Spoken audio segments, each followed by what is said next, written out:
हमारे चैनल में खुश आमदीद। तो चलिए शुरू करते हैं आज की कहानी। वो इस नन्ही सी बच्ची को गोद में उठाए परेशानी से इधर उधर टहल रही थी। अब मैं आगे क्या करूंगी? मेरे पास तो अब कोई भी जगह नहीं रही जहां मैं पनाह ले सकूं। ये छत भी मुझसे जल्द ही छिनने वाली है। ना ही बच्ची का खर्चा उठाने के कोई पैसे हैं मेरे पास। ऐसे हालात में मैं कहाँ जाऊं? वो लोग भी मुझे मुसलसल परेशान किए जा रहे हैं, लेकिन मैं उनकी बात नहीं मान सकती। उसी वक्त उसकी बेटी के रोने की आवाज़ आई तो वो फौरन से उसकी तरफ मुतवज्जो हो गई। वो भूख की वजह से बिलख रही थी और वो ये सोच रही थी कि ऐसे कब तक गुजारा हो सकेगा। वो उसे थपथपाते हुए खामोश करवाने लगी। फिर उसे गोद में उठाए हुए बाहर आई और पड़ोस का दरवाज़ा बजाकर पड़ोस वाली खाला से कहा कि आप कुछ देर के लिए इसका ध्यान रख सकती हैं, मैं जल्दी से इसका दूध लेकर आती हूँ। उसकी बेटी जब पैदा हुई थी तब से उसकी तबीयत ठीक नहीं थी। डॉक्टर ने उसके लिए डब्बे का दूध लेकर दिया था जो मेडिकल स्टोर से मिलता था। वो वहाँ से जाकर वो महंगा दूध खरीद कर लाती और अपनी बच्ची को पिलाती और उसके दूध पर अच्छा खासा खर्चा आ जाता था। अब उसके पास चंद नोट ही बचे थे जो उसने अपने दुपट्टे की गिरा में बांध रखे थे। वो उस पड़ोसन को अपनी बेटी पकड़ाकर खुद मेडिकल स्टोर की तरफ तेज कदमों से चलने लगी। उसने अपने सर पर चादर ओढ़ रखी थी, लेकिन फिर भी दूसरों की निगाहों से खुद को बचा नहीं पाती थी। यहाँ के मर्द उसे घूर घूर कर देखते थे। सब जानते थे कि वो यहाँ पर अकेली रहती है, वो भी एक नन्ही सी बच्ची के साथ। इसलिए सब उसका गलत फ़ायदा उठाने का सोचते रहते थे, ख़ास तौर पर वो 3 लड़के। वो जब भी वहाँ से गुजरती थी वो तीनों उसे देखकर सीटी बजाते थे। वो कम उम्र थी और दिखने में भी बहुत खूबसूरत थी, लेकिन हालात की मारी थी और वो इस बात से बहुत ही अच्छे से वाकिफ़ थे। अभी भी जब वो तेज़ तेज़ कदम उठाती, एहतियात से इधर उधर देखती चल रही थी, तभी वो तीनों एकदम से उसके रास्ते में कहीं से अचानक से आ गए। वो डर के चंद कदम पीछे की तरफ मुड़ गई और उसके हलक से एक चीख निकली। उनमें से एक लड़का उसकी तरफ बढ़ा और कहने लगा, कभी हमारी तरफ भी देख लिया करो। लेकिन तुम तो हमसे ऐसे खौफजदा होती हो जैसे कोई भूत देख लिया हो। अगर कोई काम वगैरह है तो बताओ, हम कर देते हैं। हम यहाँ किस लिए हैं? आपकी खिदमत के लिए तो हैं।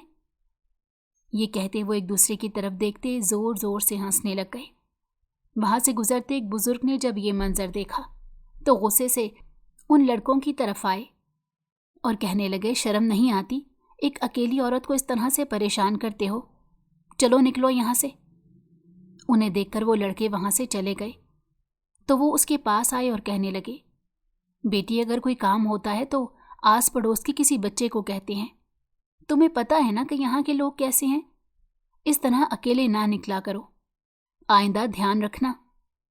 ये कहकर वो वहाँ से चले गए। उसने दिल ही दिल में उनका शुक्रिया अदा किया और फिर मेडिकल स्टोर चली आई। वहाँ आकर उसने दूध लिया और वापस आकर अपनी बच्ची को दूध बनाकर पिलाया। वो पड़ोस की औरत के घर पर ही बैठी थी। काफ़ी ज़्यादा परेशानी उसके चेहरे से झलक रही थी। उस औरत ने जब इसे परेशान देखा तो बोली, आबरू बेटा, क्या बात है? इतनी परेशान क्यों हो रही हो? कोई मसला हुआ है तो मुझे बताओ, या फिर आज दोबारा उन लड़कों ने परेशान किया? उसने गहरा सांस लिया और कहा, आंटी, वो लोग तो हमेशा ही परेशान करते रहते हैं, लेकिन अभी मेरी परेशानी की वजह कुछ और है। मैं ये सोच रही हूँ कि आगे क्या करूँगी। मेरे पास जितने भी पैसे थे वो ख़त्म हो गए हैं और आप जानती हैं कि पिछले महीने ही मेरा काम भी छूट गया था। बच्ची बीमार थी तो 2 दिन ना जा सकी और आगे वाले इतने जालिम थे कि एहसास भी ना किया और मुझे फ़ौरन से काम से निकाल दिया। हालांकि मैं हमेशा वक्त पर और रोज़ाना काम पर जाती थी। बस 2 दिन ही नहीं गई थी और उसकी ये सज़ा मिली। अब आप ही बताएं कि मैं क्या करूं। मेरे पास जो बाकी पैसे बचे थे उनमें से इसका ये दूध लेकर आई हूं। कल कैसे गुजारा करूंगी ये भी नहीं पता। अब तो मैं जैसे हालात से थक गई हूं। उसकी ये बात सुनकर वो आंटी कहने लगी, बेटी, तुम अपने घर से दूर क्यों रह रही हो? कितनी बार मैं तुमसे पूछ चुकी हूं, लेकिन तुम मुझे कोई बात नहीं बताती। उस बच्ची को उसके बाप से क्यों दूर कर रखा है? وہ اس کی ذمہ داری ہے۔ جاؤ لے جا کر اس سے کہو وہ اسے سنبھالے، اس کی ذمہ داری اٹھائے۔ ایسے اکیلے کس طرح سے اسے پالو گی اور در بدر بھٹکتی رہو گی؟ مالک مکان نے تمہیں یہ گھر خالی کرنے کا حکم بھی دے دیا ہے، اب تم کہاں جاؤ گی؟ کچھ سوچا ہے کیا؟ ان کے اس سوال پر اس نے نفی میں سر ہلا دیا۔ اسے تو خود بھی پتہ نہیں تھا کہ آگے کیا کرنا ہے، لیکن وہ جانتی تھی کہ آگے آنے والے حالات بہت ہی زیادہ بدتر ہونے والے ہیں۔ وہ اکیلے کچھ نہیں کر پائے گی۔ اس کے ساتھ ایک ننھی سی بچی تھی، اسے اس کا دھیان رکھنا تھا، اس کے بارے میں بھی سوچنا تھا۔ وہ اس کی زندگی تباہ نہیں کر سکتی تھی، پھر چاہے اس کے لیے اسے کچھ بھی کرنا پڑتا۔ وہ ہر حد پار کرنے کو تیار تھی، لیکن اس نے کسی کو کبھی یہ نہیں بتایا تھا کہ وہ یہاں پر کیوں رہتی ہے اور اس کا شوہر کہاں پر ہے۔ وہ اپنے گھر والوں کے بارے میں کوئی بھی بات نہیں کرتی تھی۔ جب بھی کوئی اسے پوچھتا تو وہ خاموش ہو جاتی۔ اس محلے میں اس کی تھوڑی بہت بات چیت صرف اس پڑوسن عورت سے ہی تھی۔ وہ اسے ہی اپنے مسئلے بتاتی تھی اور ہر بات اسی سے شیئر کرتی تھی، لیکن اس نے اس عورت کو بھی نہیں بتایا تھا کہ اصل میں میرے ساتھ کیا ہوا تھا اور میں ان حالات کا شکار کیوں ہوں۔ حالانکہ اس نے کئی بار اس سے پوچھنے کی کوشش کی، لیکن آبرو ہمیشہ خاموش ہو جاتی، کوئی جواب نہ دے پاتی۔ بتاتی بھی تو کیا، اس کے پاس کہنے کو کچھ بھی تو نہیں تھا۔ ہمیشہ کی طرح اب بھی اس نے اپنے لب سی لیے اور کچھ بھی نہ کہا۔ تھوڑی دیر بعد وہ اٹھ کر اپنے گھر واپس آ گئی، اپنا سامان سمیٹنا شروع کر دیا۔ کل ہی اس کا مالک مکان یہاں آیا تھا اور چلا چلا کر کہہ رہا تھا کہ یہ گھر خالی کر دو، تم نے اس مہینے کا کرایہ نہیں دیا، میں کوئی ویلفیئر نہیں چلا رہا جو تمہیں یہاں پر مفت میں رکھوں، کل شام تک یہاں سے نکل جانا۔ یہ کہہ کر وہ تن فن کرتا جیسے آیا تھا ویسے ہی واپس چلا گیا۔ اس نے ایک بار بھی آبرو کی بات سننے کی کوشش نہیں کی تھی، حالانکہ آبرو اس سے کچھ وقت مانگنا چاہتی تھی، لیکن وہ اس بات پر راضی ہی نہیں تھا۔ ایک ساتھ اتنی مصیبتیں اس پر ٹوٹ پڑی تھیں کہ اسے کچھ سمجھ نہیں آ رہا تھا، اور وہ اس بوجھ تلے دبی جا رہی تھی کہ آخر وہ کہاں جائے گی۔ رہنے کا کوئی ٹھکانہ نہیں تھا۔ یہ سوچ اسے بار بار پریشان کر رہی تھی۔ اس کی بچی اب سو چکی تھی، اس نے اسے ایک طرف لٹا دیا۔ سارا سامان سمیٹ کر وہ خود بھی آ کر لیٹ گئی۔ سامان کتنا سا تھا، تھوڑا ہی سامان تھا، دونوں کی ضرورت کا مختصر سا سامان اس نے ایک ڈبے میں ڈال کر پیک کر دیا تھا۔ فرنیچر کے نام پر صرف ایک پلنگ تھا اور کچن میں کچھ برتن وغیرہ۔ اس نے ساتھ والی آنٹی سے بھی بات کی تھی کہ کہیں پر اگر کوئی کام ہو اور گھر ہو تو مجھے بتانا، تاکہ میں اپنی بچی کو لے کر وہاں پر شفٹ ہو جاؤں۔ ایک دن کے اندر اندر گھر کا انتظام کرنا بہت مشکل تھا، اور ایسی صورتحال میں جب اس کے ہاتھ میں 1 روپیہ بھی نہیں تھا، وہ گھر کا ایڈوانس کہاں سے دے گی؟ یہ بھی اسے سمجھ نہیں آ رہی تھی۔ اسے برابر والی آنٹی نے کہا بھی تھا کہ مجھ سے کچھ پیسے لے لو، لیکن وہ ان کے حالات سے اچھے سے واقف تھی۔ ان کے پاس بھی پیسے کی بہت کمی تھی، وہ بہت ہی غریب تھی، اس لیے ان پر بوجھ بننا اسے مناسب نہیں لگا، تو اس نے انکار کر دیا۔ پوری رات وہ اسی سوچ میں مبتلا رہی کہ آخر میں کیا کروں اور کہاں جاؤں۔ بار بار ایک خیال اس کے دماغ سے ٹکراتا تھا، لیکن پھر وہ نفی میں سر ہلا کر خود ہی اپنے خیال کو جھٹک دیتی۔ پوری رات اسی آنکھ مچولی میں گزر گئی۔ صبح فجر کے قریب جا کر اس کی آنکھ کھلی اور پھر دوبارہ وہ 7 بجے اٹھی، وہ بھی اپنی بیٹی کے رونے کی آواز سن کر۔ جلدی سے اٹھ کر دودھ بنا کر اسے دیا، پھر منہ ہاتھ دھویا۔ ابھی کچھ کھانے کا سوچ ہی رہی تھی کہ اسی وقت باہر کا دروازہ زور زور سے بجنے لگ گیا۔ وہ جانتی تھی کہ اس کا مالک مکان ہی ہوگا۔ اس نے اسے کل شام تک کی مہلت دی تھی اور وہ ابھی تک یہیں پر تھی۔ دکھتے سر کے ساتھ وہ اٹھی اور اس نے دروازہ کھولا۔ سامنے وہی کھڑا تھا۔ کہنے لگا، اب تک تو یہاں سے نکلی نہیں، میں نئے کرایہ دار بھی لے کر آ گیا ہوں اور تو یہیں پر بیٹھی ہے۔ آبرو نے تھوڑا سا باہر جھانک کر دیکھا تو سامنے ہی ایک ٹرک سامان سے لدا پھدا کھڑا تھا۔ یہ دیکھ کر وہ گھبرا گئی اور کہنے لگی، آپ کم سے کم مجھے کچھ دن کا وقت تو دیتے نا، کیونکہ میں دوسرا گھر ڈھونڈ لیتی۔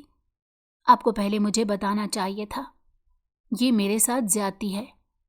लेकिन वो आगे से कहने लगा, तू बस यहाँ से निकल जा, मुझे तेरी यहाँ पर कोई ज़रूरत नहीं। उसकी बदतमीज़ी से बात करने पर आबरू को गुस्सा तो बहुत आया, लेकिन वो कुछ ना कह सकी। चुपचाप अंदर आई और अपनी बच्ची को उठाया, अपना मुख्तसर सा सामान लिया और पड़ोस की खाला के घर आ गई। उन्होंने जब दरवाजे पर आबरू को सामान के साथ खड़ा देखा तो परेशानी से कहने लगी, बेटी क्या हुआ है? आबरू ने कहा, मालिक मकान नए किराएदार लेकर आ गए हैं और कह रहे हैं कि ये घर खाली कर दो। अब आप ही बताएं उन्हें। मुझे पहले इत्तला कर देनी चाहिए थी कि ये घर खाली करना है। मैं इतने अचानक कहाँ से घर का इंतज़ाम करूं? पड़ोसन बोली, ठीक है, तुम अंदर आ जाओ। उस इंसान के दिल में बिल्कुल रहम नहीं, उससे किसी अच्छे की उम्मीद भी नहीं। वो अपने सामान और बेटी को लिए अंदर चली आई। सामान एक तरफ रख दिया और बच्ची को पलंग पर लेटा दिया। आंटी ने कहा कि नाश्ता करोगी? मैं अभी नाश्ता ही बना रही थी, लेकिन उसने मना कर दिया। मगर वो फिर भी उसके लिए नाश्ता लेकर आ गई और बोली, इस तरह भूखे पेट तुम कुछ नहीं कर पाओगी, कुछ खा लो। फिर ज़बरदस्ती ही सही, लेकिन उन्होंने उसे नाश्ता करवा दिया। फिर बर्तन समेटकर किचन में रख कर आई और कहने लगी, बेटी देखो, तुम मेरे घर के हालात से अच्छे से वाकिफ़ हो। जब तक तुम्हें घर नहीं मिल जाता और काम नहीं मिलता, तब तक तुम यहीं पर मेरे साथ रह लो। मैं भी पूरा दिन अकेली रहती हूँ, मेरा भी जी बहल जाएगा। उसे ये सब अच्छा तो नहीं लग रहा था, लेकिन इस वक्त उसे और कोई हल भी नहीं था। इसलिए उसने चुपचाप सर झुका दिया और कहा कि मैं आपके इस एहसान का बदला ना जाने कैसे चुका पाऊंगी। आंटी ने कहा, यह एहसान नहीं, बस अब तुम दोबारा अपने मुंह से इस तरह की बात मत निकालना। तुम भी मेरी बेटी ही जैसी हो। जब से मेरे शौहर की वफात हुई है, मैं तो बिल्कुल अकेली पड़ गई हूँ, कोई मुझे पूछता ही नहीं। जब तुम पड़ोस में आई तो सबसे पहले तुमने ही मुझसे बातचीत शुरू की। मोहल्ले वाले तो मुझे पसंद नहीं करते। मेरे बच्चे भी नहीं हैं कि उनके सहारे ही जिंदगी गुजार लेती। अकेले रह रह कर अब थक चुकी हूँ। चलो आज के दिन तुम आराम करो, फिर कल से काम ढूंढ लेना। उनकी बात सुनकर वो चारपाई पर लेट गई। रात पूरी सोई नहीं थी, इसीलिए लेटते ही उसकी आंख लग गई। फिर वो शाम को उठी, देखा आंटी बैठकर सब्जी काट रही थी। वो उनकी मदद के ख्याल से उनके पास आ गई और बैठकर काम में हाथ बटाते हुए उनसे बातचीत करने लगी। अगले दिन वो सुबह सवेरे ही काम ढूंढने निकल गई। आसपास के बहुत से घरों में बातचीत की, लेकिन कहीं भी उसे काम नहीं मिल रहा था। उसकी बच्ची उस वक्त बहुत छोटी थी, ऐसे में वो उसे घर पर नहीं छोड़ सकती थी और कोई भी बच्ची के साथ उसे काम देने को राजी नहीं था। थक हार कर वो वापस आकर रोने लग गई। आंटी ने उसे बहुत समझाने की कोशिश की, लेकिन अब उसके पास और कोई रास्ता नहीं रहा था। उसने सोच लिया था कि उसे क्या करना है। वो ये सब बहुत मजबूरी में करने वाली थी। ऊपर से गली के वो लड़के भी उसे बहुत परेशान करते थे। हर दूसरे तीसरे दिन उन्होंने तमाशा बनाकर रख दिया था। हमेशा उसका रास्ता रोककर खड़े हो जाते। मोहल्ले के लोग इसके बारे में तरह तरह की बातें कर रहे थे और उस औरत से कहते कि इसे अपने घर में क्यों रखा हुआ है, इसे निकाल दो यहाँ से। उन्होंने उस औरत का भी जीना हराम कर दिया था। वो उससे कुछ कहती तो नहीं थी, लेकिन वो अच्छे से जानती थी कि उनकी ज़िंदगी बहुत ही मुश्किलात का शिकार होती जा रही है, वो भी सिर्फ और सिर्फ इसी वजह से ही। ऐसे में जब उसे कुछ समझ ना आया तो अगले दिन वो सुबह सवेरे ही बिना आंटी को कुछ बताए घर से निकली और सीधा बस स्टॉप पर आकर रुक गई। थोड़ी देर बाद उसकी मतलूबा बस आई तो वो अपनी बच्ची को साथ लिए उस पर चढ़ गई। पूरा रास्ता वो बार बार अपनी बच्ची को देख रही थी और रोए जा रही थी। वो उसे खुद से दूर नहीं करना चाहती थी, लेकिन अपने साथ रखकर उसका मुस्तकबिल भी तबाह बर्बाद नहीं करना चाहती थी। वो जानती थी कि मैं जिन हाथों में इसे दूंगी वो हमेशा इसे संभाल कर रखेंगे। वहाँ पर इसकी बेटी को किसी तरह की मुश्किल का सामना नहीं करना पड़ेगा। लेकिन वो एक चीज़ भूल रही थी कि उसे वहाँ से निकाला ही क्यों गया था। अगर वो वजह उसे याद आ जाती तो उसे समझ लग जाती कि उसकी बेटी को वहाँ कबूल नहीं किया जाएगा, वो भी इतनी आसानी से, हरगिज़ भी नहीं। बस जैसे जैसे उस इलाके की तरफ बढ़ रही थी, इसके दिल की धड़कनें मज़ीद तेज़ हो रही थी। कितना लंबा अरसा हो गया था वो इन जाने पहचाने रास्तों पर गई ही नहीं थी। उसे इस वक्त यूं लग रहा था जैसे उसका दम घुटता जा रहा है। उसका दिल किया कि चिल्लाकर वो बस को रुकने का कह दे, लेकिन वो ऐसा नहीं कर सकी क्योंकि उसकी हलक से तो आवाज़ ही नहीं निकल रही थी। उसने अपनी बच्ची को मजबूती से थाम लिया। थोड़ी देर बाद बस कंडक्टर ने बस रुकवाई और कहा कि बीबी जी, आपका स्टॉप आ चुका है। वो एकदम से हड़बड़ा गई और फिर अपनी बेटी को साथ लिए नीचे उतर आई। यहाँ से उसे रिक्शे में बैठकर ही अंदर जाना था क्योंकि यहाँ से कोई बस वगैरह आगे नहीं जाती थी। उसने रोड पर रुककर एक रिक्शा रुकवाया और उसे एक एड्रेस बता दिया और ख़ुद रिक्शे में बैठ गई। थोड़ी देर बाद वो अपने मतलूबा मकान के सामने खड़ी थी। मकान क्या था? एक बहुत बड़ा बंगला था। रिक्शे वाले को उसने वहीं रुकने को कहा और ख़ुद धीरे धीरे उस घर की तरफ बढ़ने लगी। जैसे ही वो कदम उठाती जा रही थी, माजी उसकी निगाहों के सामने जैसे किसी फिल्म की तरह चलता जा रहा था। हर कदम पर उसे एक अलग रुख नजर आता। उसकी आंखों से आंसू बहुत ही तेजी से बहते जा रहे थे। इस घर में जब उसने कदम रखा था तब वो दुल्हन के रूप में थी। पहली बार वो इस घर को देख रही थी और उसकी खूबसूरती देखकर ही वो चौंक गई थी। उसने कभी सोचा भी नहीं था कि वो इस घर की बहू बन पाएगी। वो तो शायान मुस्तफ़ा की एक मामूली सी एम्प्लॉय थी, लेकिन न जाने कब उसकी नज़रों में आई और उसका दिल ले गई। आबरू का इस दुनिया में कोई भी नहीं था। वो एक यतीम खाने में पली बड़ी थी। अपनी पढ़ाई मुकम्मल करने के बाद उसने अपनी ज़िंदगी बनाने का सोचा और नौकरी के लिए अप्लाई कर दिया। उसे शायान मुस्तफ़ा की कंपनी में जॉब मिली। उसे काम का ज़्यादा तजर्बा नहीं था, इसीलिए उसे अभी इंटर्नशिप पर रखा गया था और कहा गया था कि जैसे ही उसकी इंटर्नशिप मुकम्मल हो जाएगी तो उसे परमानेंट कर दिया जाएगा। यहाँ काम करना तो हर एक का ख्वाब था। वो रोज़ाना टाइम पर पहुँच जाती थी। वो एक रिसेप्शनिस्ट के तौर पर नौकरी कर रही थी। अपना काम बहुत ही ईमानदारी के साथ करती। वक्त के साथ साथ उसे बहुत कुछ सीखने को मिला। रोज़ाना वो सुबह सवेरे शायान मुस्तफ़ा को देखती थी। उसकी शानदार शख्सियत देखकर वो काफ़ी ज़्यादा मुतासिर हुई थी। उसके बारे में मशहूर था कि वो बहुत ही संजीदा किस्म का इंसान है और लड़कियों से ज़्यादा बात नहीं करता और लड़कियां उस पर उतना ही ज़्यादा मरती थीं और उसके आस पास रहने की कोशिश करती थीं। यहाँ काम करने वाली हर लड़की की ज़बान पर उसी के किस्से होते थे, सिवाय आबरू के। आबरू ने कभी भी किसी से इस बारे में कोई बात नहीं की थी कि शायान मुस्तफ़ा की शख्सियत ने उसे भी मुतासिर किया था, लेकिन वो अपना वकार नहीं खोना चाहती थी और शायद यही चीज़ थी जिसकी वजह से उसने शायान मुस्तफ़ा की तवज्जो खींच ली थी। उसे पता ही नहीं चला कि कब वो इसे नोटिस करने लग गया था। वो दूसरी लड़कियों की तरह उसे घूर घूर कर नहीं देखती थी और यही चीज़ जब उसे महसूस हुई तो उसने बेसाख्ता इसे देखना शुरू कर दिया था। वो जब भी रिसेप्शन के पास से गुजरता, कुछ पल रुककर आबरू को काम में मगन देखता और फिर मुस्कुराता हुआ वहाँ से आगे बढ़ जाता। ये उसका अब रोज़ का मामूल बन गया था। अपनी इंटर्नशिप मुकम्मल करने के बाद जब आबरू यहाँ परमानेंट हुई तो शायान ने उसकी पोजीशन चेंज करवा दी और उसे अपनी सेक्रेटरी के तौर पर अपॉइंट कर दिया। सब इस फैसले से बहुत ज़्यादा हैरान थे, लेकिन कोई भी नहीं जानता था कि शायान ने ऐसा क्यों किया है। उस वक्त आबरू भी इस बात से मुकम्मल तौर पर नावाकिफ़ थी, लेकिन फिर वक्त के साथ साथ उसे समझ में आई कि शायान उसमें दिलचस्पी लेता है। लेकिन उस वक्त भी उसने किसी तरह का इजहार नहीं किया और खामोश रही, चुपचाप अपना काम करती और चली जाती। वो नहीं चाहती थी कि यहाँ पर लोग किसी किस्म की बात करें। एक दिन फिर भी उसने ऑफिस की कुछ लड़कियों को इसके बारे में गॉसिप करते सुन लिया। उसे ये सब बहुत बुरा लगा और उसने फ़ौरन से शायान के ऑफिस में जाकर गुस्से से उससे कहा कि ये सब क्या है?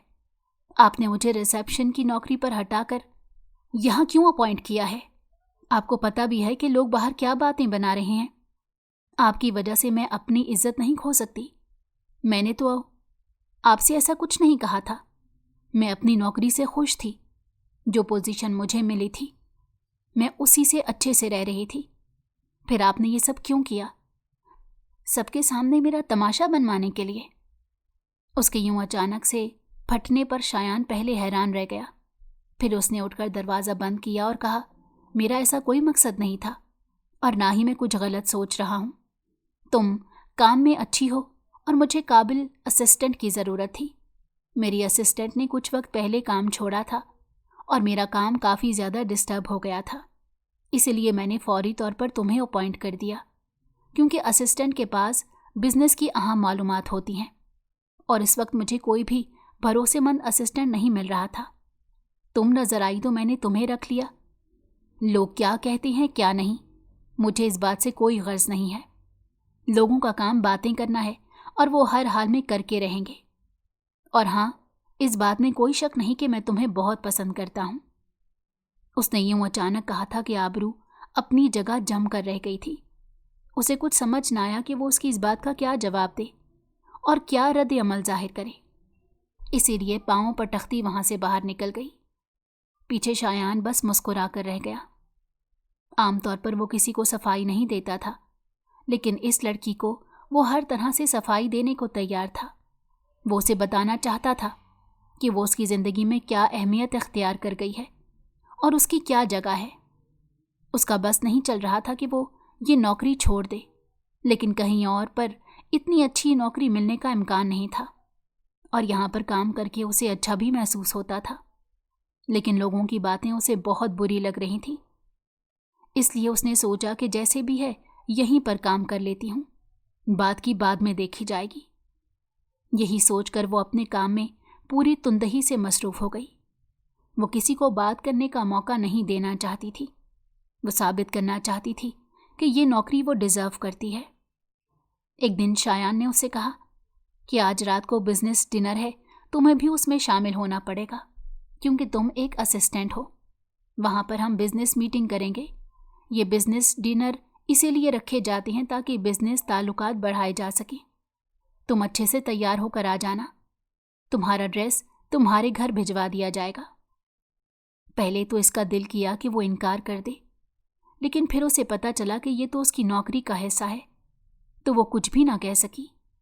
घर आई तो देखा कि उसके यहाँ पार्सल आया हुआ था। उसने जैसे ही खोल कर देखा तो वो एक ब्लैक साड़ी थी। उसे देखकर वो परेशान हो गई।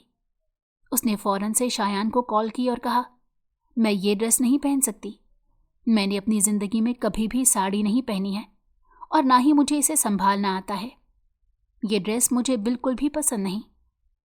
लेकिन शायान ने आगे से कहा, तुम पहनो तो सही, ये बहुत ही अच्छा है और तुम पर तो बहुत अच्छा लगेगा। मेरी बात का यकीन करो, एक बार ट्राई करके देखो। उसके बार बार कहने पर वो मान गई और फिर जब उसने साड़ी पहन कर देखी तो उस पर बहुत खूबसूरत लग रही थी। उसमें से उसका जिस्म कहीं से भी दिख नहीं रहा था। उसे इसी बात का डर था कि कहीं ऐसी साड़ी ना हो कि उसका जिस्म नजर आने लग जाए, लेकिन ये बहुत ही अच्छी थी। उसे खूब अच्छे से ढका हुआ था। वो तैयार हुई और शायान का इंतज़ार करने लगी। उसने आबरू से कहा था कि मैं खुद तुम्हें पिक करने आ जाऊंगा। वो खुद भी इतना तैयार होकर यूं सबके सामने बाहर नहीं आना चाहती थी। जैसे ही 8 बजे तो वो उसे पिक करने के लिए आ गया। वो गली के कोने पर खड़ा था और उसने इसे कॉल की थी। वो एक चादर ओढ़कर बाहर आई और उसकी गाड़ी में आकर बैठ गई। वो पहली बार इस गाड़ी में नहीं बैठ रही थी, बल्कि कई बार मीटिंग्स के लिए उसके साथ जा चुकी थी, लेकिन अभी उसे इतना अजीब लग रहा था क्योंकि इससे पहले इतना तैयार होकर वो कभी नहीं बैठी थी। उसे देखकर शायान ने कहा, तुम तो मेरी तवक्को से भी ज़्यादा खूबसूरत लग रही हो। मैं जानता था कि तुम इस साड़ी में बहुत खूबसूरत लगोगी। चलो अब हम चलते हैं, वहाँ पर बिल्कुल भी नर्वस मत होना, मैं तुम्हारे साथ ही हूँ। और ज़्यादा इधर उधर मत हो जाना, ये ना हो कि गुम हो जाओ। वो उसे पूरे रास्ते हिदायत देता रहा। इसे अच्छा लग रहा था कि वो इसकी परवाह कर रहा है। जब वो लोग पार्टी में पहुँचे तो वहाँ इतने सारे लोगों को देखकर वो घबरा गई, लेकिन फिर जब उसने शायान की तरफ नज़र डाली तो उसमें खुद ब खुद हिम्मत आ गई। वो भी ब्लैक सूट में मलबूस था। दोनों एक साथ बहुत ही खूबसूरत लग रहे थे। कितनी ही निगाहें उनका तवाफ कर रही थीं। बहुत सी लड़कियां उसे शायान मुस्तफ़ा के साथ देखकर जलकर कोयला हो रही थी। इस पूरी तकरीब में शायान उसके साथ साथ रहा, एक लम्हे को भी उसे कहीं और न जाने दिया।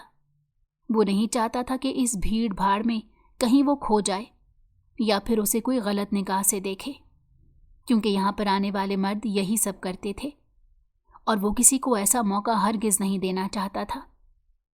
काफ़ी देर तक ये तकरीब चलती रही।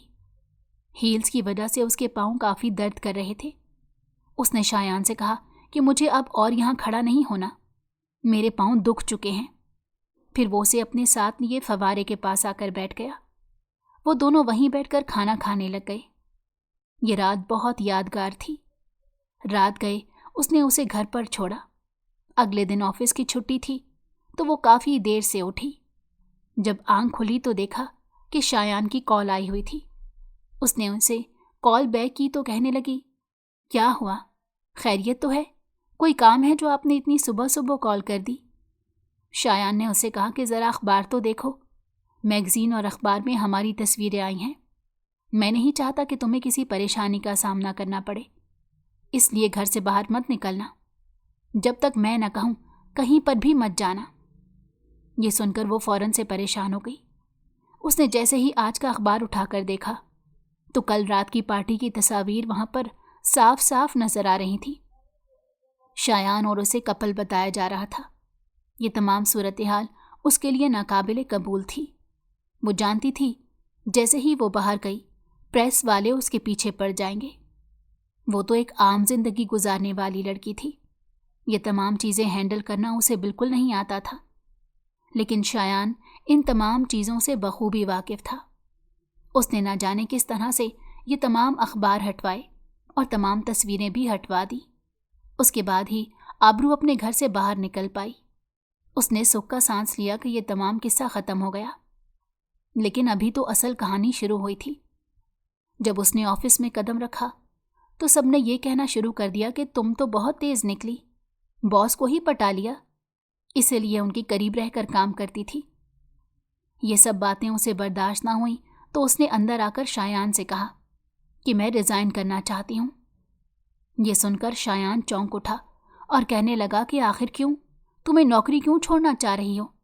क्या इससे खुश नहीं हो? तो कुछ देर सोचने के बाद उसने उसे तमाम सूरत हाल बता दी और कहा कि शायद आपको इन सब से फ़र्क ना पड़ता हो, लेकिन मुझे बहुत पड़ता है।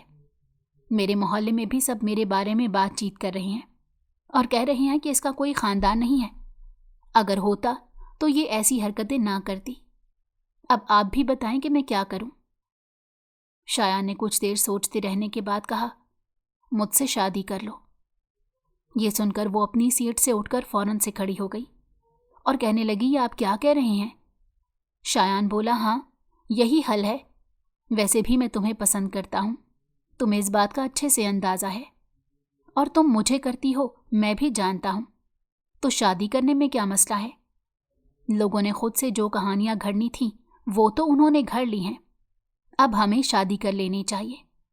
उनकी ज़बानें खुद ब खुद बंद हो जाएंगी। वैसे भी मुझे लोगों की परवाह नहीं, सिर्फ तुम्हारी वजह से कर रहा हूँ। आबरू को कुछ समझ नहीं आ रही थी कि वो क्या करे। उसी वक्त वो ऑफिस से निकल कर बाहर आई। उस वक्त उसका दिमाग कहीं और मसरूफ़ था। सामने ही आती गाड़ी उसे नज़र ना आई। इससे पहले कि वो उस गाड़ी से टकराती, किसी ने बाजू से पकड़कर उसे अपनी तरफ खींच लिया। हवास बहाल होते जैसे ही उसने सामने वाले की तरफ देखा तो कोई अनजान आदमी खड़ा था। वो फ़ौरन से पीछे हटी थी। सामने वाला मुस्कुराते हुए कहने लगा, आप आबरू हैं ना? मैंने आपकी फ़ोटोज़ देखी थी मैगज़ीन में शायान के साथ। दरअसल मैं उनका कज़न हूँ, मेरा नाम मोहित है। ये कहते उसने अपना हाथ आगे बढ़ाया, लेकिन आबरू ने कुछ नहीं कहा और सीधा वहाँ से चली गई। मोहित की नज़रों ने उसका दूर तक पीछा किया था। फिर वो अंदर आकर शायान से बात करने लग गया। शायान और वो दोनों बचपन के दोस्त थे और दोनों के बीच काफ़ी अच्छी बनती थी। शायान ने उसे आबरू के बारे में भी बता दिया। घर में भी उसने बता दिया कि मैं उसी लड़की से शादी करूँगा। हालांकि उसके घर वाले मान नहीं रहे थे, लेकिन फिर भी उसने आबरू से शादी कर ही ली। दोनों की शादी बहुत धूमधाम से हुई थी। شادی کے بعد شایان اور اس کی زندگی بالکل ہی بدل کر رہ گئی تھی۔ اس نے اس زندگی کے بارے میں خواب میں بھی نہیں سوچا تھا۔ وہ اس کے ساتھ بہت زیادہ خوش تھی۔ اسے ایک بات سمجھ میں آ گئی تھی کہ پیسہ ہی خوشی نہیں ہوتا، بلکہ ہم سفر اچھا ہو تو ہر حال میں انسان خوش رہ لیتا ہے۔ پیسہ زندگی کے لیے ضروری ہے، لیکن اچھا ہم سفر ہونا بھی ایک نعمت ہوتی ہے۔ بہرحال سب کچھ ٹھیک چل رہا تھا کہ انہی دنوں موہت نے اپنا سارا بزنس لندن سے یہاں پر ٹرانسفر کر دیا اور کہا کہ میں یہیں پر کام کرنا چاہتا ہوں۔ پہلے وہ بیچ میں کبھی کبھی آ جاتا تھا، لیکن اب وہ مستقل طور پر یہیں آ گیا اور شایان لوگوں کے ساتھ ہی رہنا شروع کر دیا۔ وہ سب لوگ جوائنٹ فیملی میں رہتے تھے۔ ان کا گھر بہت بڑا بنا ہوا تھا۔ موہت کافی بے تکلف تھا اور اسی بے تکلفی سے ہی بات کرتا تھا۔ اس کی دور کی کزن نازش اسے بہت زیادہ پسند کرتی تھی، لیکن اس نے جب سے نوٹ کیا تھا کہ موہت آبرو سے بہت فری ہو کر بات کرتا ہے تو اس نے آبرو سے دل ہی دل میں جلنا شروع کر دیا اور اس رشتے کا ایک غلط مطلب نکال لیا تھا۔ حالانکہ موہت اور آبرو نے کبھی بھی اس طرح نہیں سوچا تھا۔ موہت اسے اپنے بھابھی ہی سمجھتا تھا اور آبرو بھی اسے بھائی اور دوست کی طرح دیکھتی تھی، لیکن نازش نے اس رشتے کو ایک الگ رنگ دے دیا اور پھر دھیرے دھیرے اس نے شایان مصطفیٰ کے کان آبرو اور موہت کے خلاف بھرنا شروع کر دیے۔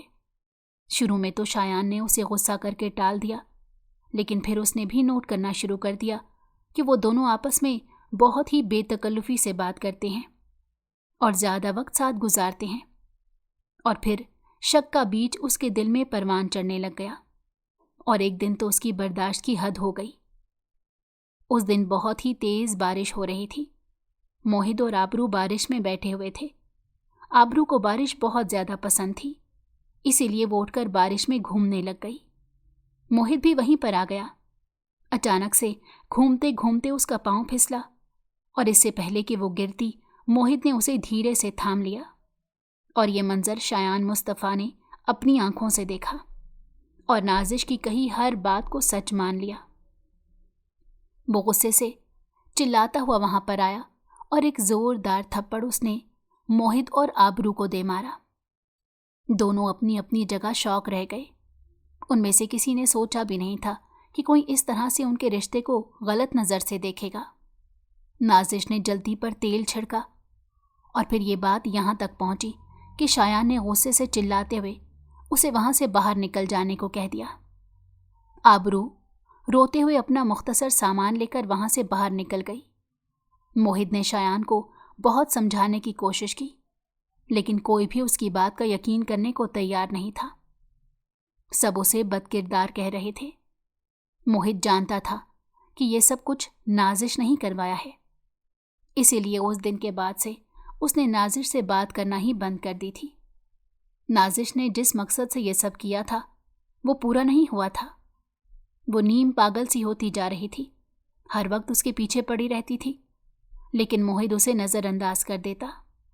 شایان کو بعد میں اپنی غلطی کا احساس ہوا اور اس نے ہر جگہ اسے ڈھونڈنے کی کوشش کی، لیکن وہ اسے کہیں نہ ملی، نہ جانے کہاں کھو گئی تھی۔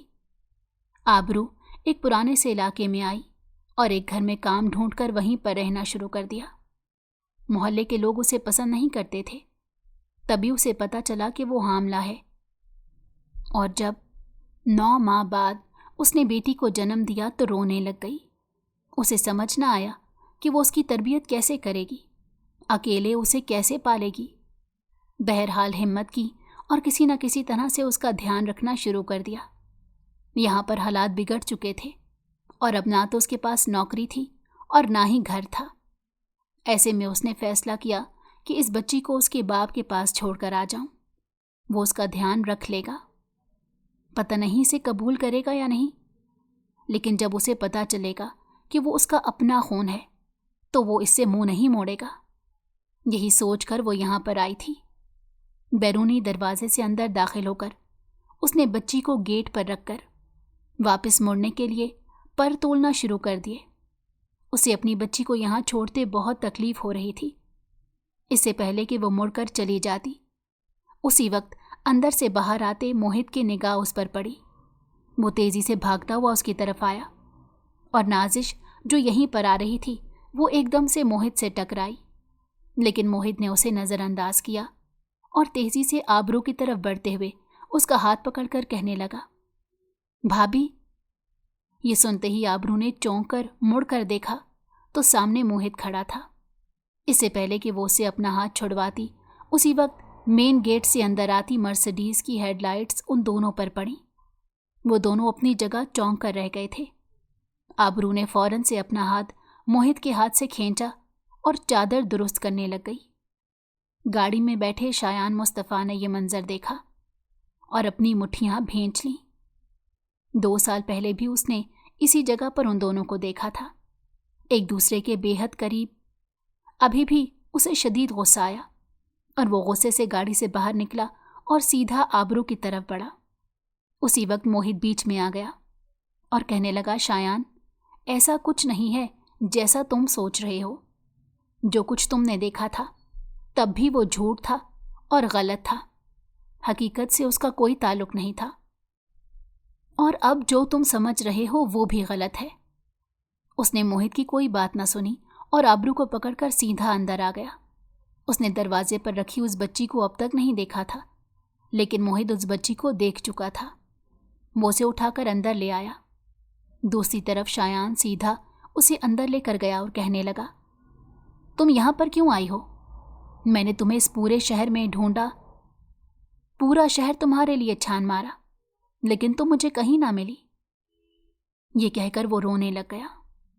आबरू हैरान हो गई कि उसे तो लग रहा था कि आज फिर वो उस पर इल्ज़ाम लगाएगा, लेकिन फिर शायान ने उसे बताया कि नाजिश की हकीकत उसे पता चल गई थी और ये भी कि उसने जानबूझकर तुम दोनों पर इल्ज़ामात लगाए। मैं पागल था जो उस पर यकीन कर लिया।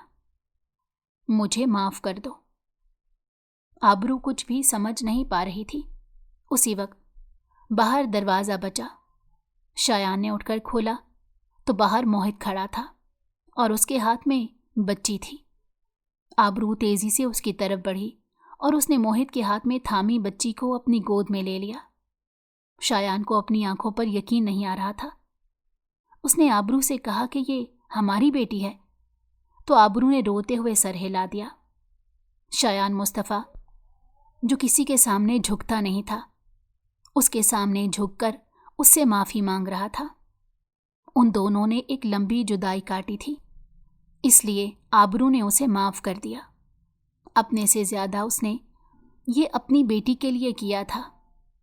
इन चंद पलों में उसे महसूस हो गया था कि वो अपनी बेटी के बिना नहीं रह सकती और ना ही उसे अकेले पाल सकती है। उसका बाप ही है जो उसका अच्छे से ध्यान रख सकता है। इसलिए उसने सब कुछ भुलाकर एक नई शुरुआत करने की सोची। शायान अपनी बेटी को देखकर बहुत ज़्यादा खुश था और उसे अपने सीने से लगाए बार बार चूम रहा था और आबरू से शिकवा कर रहा था, इतना अरसा इसे मुझसे दूर क्यों रखा? न जाने कितनी मुश्किलात सही होंगी तुम दोनों ने, लेकिन अब मैं तुमसे वादा करता हूँ कि तुम्हें किसी तरह की कोई तकलीफ नहीं होगी। ये कहते उसने आबरू को खुद से लगा लिया। अगर आपको हमारी कहानी पसंद आई हो तो हमारे चैनल को लाइक करें और सब्सक्राइब कर दें। बेल नोटिफिकेशन को भी ऑन कर दें ताकि हमारी आने वाली हर मज़ेदार कहानी आपको वक्त पर मिलती रहे।